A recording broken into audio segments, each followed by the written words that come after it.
नाशिकमध्ये कॉर्पोरेट कंपनीमध्ये महिलांची छेडछाड, महिलांच्या पाहुण्या दुकान प्रकारे आता त्याचे पडसाद राज्यामध्ये उमटताना दिसून येत आहे। त्याचबरोबर आता नाशिकच्या पोलीस आयुक्त कार्यालयामध्ये तिन्ही सत्ताधारी आमदार सीपी यांची भेट घेतलेली आहे आणि आपल्यावर आता सीमाताई हिरे आमदार आहेत। काय सांगाल ताई, तुम्ही तिन्ही आमदार तुमचं शिष्टमंडळ पोलीस आयुक्तांची भेट घेतली, काय सांगाल? नाशिकमध्ये गेल्या काही दिवसांपासून महिलांचे अत्याचार, अन्याय या विषयात मोठ्या प्रमाणात वाढ झालेली आहे। अशोक खरातचं प्रकरण असेल, रवींद्र एरंडेंचं प्रकरण असेल आणि त्यानंतर काल परवाच झालेलं जे TCS कंपनीमध्ये महिलांचं मुलींचं शोषण असेल, या पद्धतीमध्ये जर बघितलं तर प्रत्येक ठिकाणी महिला या तिथे अत्याचाराला, अन्यायाला आणि त्याचबरोबर धर्मांतर ह्या गोष्टींना बळी पडलेल्या आहे। त्यामुळे आम्ही आज तिन्ही आमदार, शहराध्यक्ष, पदाधिकारी या सगळ्यांनी आज कर्णिक साहेबांची भेट घेतलेली आहे, CP साहेबांची, आणि त्यामधून महिलांना सुरक्षिततेची भावना कशी तयार होईल किंवा ज्या ज्या महिला अशा पीडित आहेत त्यांच्यामध्ये आत्मविश्वास तयार होऊन त्या पोलिसांपर्यंत येऊन त्यांच्या तक्रारी दाखल करतील आणि जे कोणी असे त्रास देणारे आहेत त्यांच्यावर कडक कारवाई होणं अपेक्षित आहे।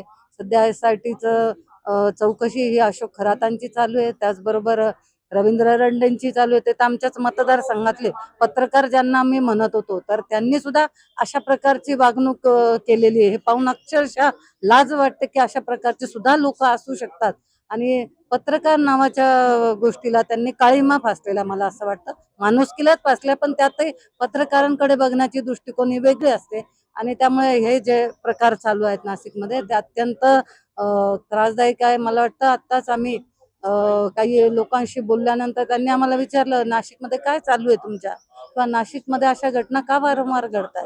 म्हणजे नाशिकचं नाव खराब करणारे जे लोक आहेत, मला वाटतं यांच्यावर कडक कारवाई केली पाहिजे। पुढे आपल्याकडे सिंहस्थ आहे, आपण सिंहस्थासाठी ब्रँडिंग करतो आहोत नाशिकचं, आणि त्यात जर अशा घटना घडत असतील तर हे अत्यंत चुकीचं आहे। आणि त्यामुळे आज सगळ्यांनी भेट घेऊन आमच्या स्तरावर ज्या का आम्हाला मोहीम घेता येतील, मग महिलांमध्ये जनजागृती असेल किंवा अशा जिथे कुठे गोष्टी घडत असेल तिथे या महिलांमध्ये एक आत्मविश्वास निर्माण करण्याचं काम आम्ही याच्या पुढे करणार आहोत। पक्ष स्तरावर असेल, त्याचबरोबर प्रशासनाच्या स्तरावर असेल, या मोठ्या प्रमाणात उतरून महिलांना आम्ही जागृत करणार आहोत। आपल्यावर देखील आता नगरसेविका आहे, काय सांगाल? धर्मांतराच्या नावाखाली अनेक प्रकार घडत आहे नाशिकमध्ये, काय सांगाल याबाबत? हे माणुसकीला आणि समाजाला काळीमा फासण्याचं हे जे काम चाललेलं आहे ते अतिशय चुकीचं आहे।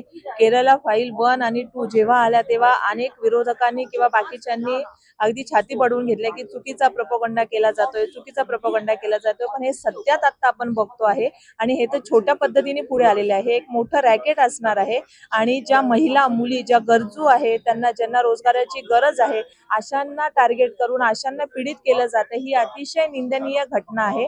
त्यामुळे भारतीय जनता पार्टीतर्फे याचा मोठ्या प्रकारे याचं आंदोलन करून माननीय CP साहेबांनी, माननीय मुख्यमंत्र्यांनी, आमच्या तिन्ही आमदारांनी आणि भारतीय जनता पार्टी म्हणून अतिशय मोठ्या प्रमाणात हा विषय, काल तिथे जी कंपनी आहे तिथे आंदोलन सुद्धा करण्यात आलं। काल संध्याकाळी त्यांचे जे हेड आहेत कपूर म्हणून, त्यांना सुद्धा भेट घेतलेली आहे आणि त्यांना सक्त ताकीद दिलेली आहे। याच्यावर जे काही इथले जे 135 त्यांचे कर्मचारी, भारतीय जनता पार्टी म्हणून त्या सगळ्या मुलींची सुद्धा आम्ही भेट घेणार आहोत आणि त्यांना हा विश्वास देणार आहोत की आपण सगळ्यांनी आपल्यावर जर काही अत्याचार झाले असतील तर पुढे यावं, आम्ही सगळे 100% त्यांच्या बरोबर आहे, हा विश्वास त्यांच्यामध्ये आम्ही निर्माण करणार आहोत। एकंदरीत आपण आता आयुक्तालयामध्ये आमदार असेल, सत्ताधारी नगरसेवक असेल, यांच्याशी आता आपण संवाद साधलेला आहे। खरं तर नाशिकमध्ये हे धक्कादायक प्रकार घडलेला आहे, त्यामुळे त्यांच्या भावना देखील या ठिकाणी आपल्याला आक्रोश पद्धतीच्या दिसून आलेल्या आहेत। टॉप न्यूजसाठी प्रतिनिधी प्रकाश धुर्वे, नाशिक। आता जोकासू STP या अत्याधुनिक जॅपनीज तंत्रज्ञानाने सुसज्ज, quick installation, energy efficient, noiseless blowers, low maintenance या आणि अशा वैशिष्ट्यांनी परिपूर्ण जोकासू STP तंत्रज्ञान प्रकल्प उभारणीपासून ते विक्री पश्चात समाधानकारक सेवा देणारी, भारताबरोबरच परदेशात देखील प्रकल्पांची यशस्वी उभारणी करणारी company Deccan water treatment private limited.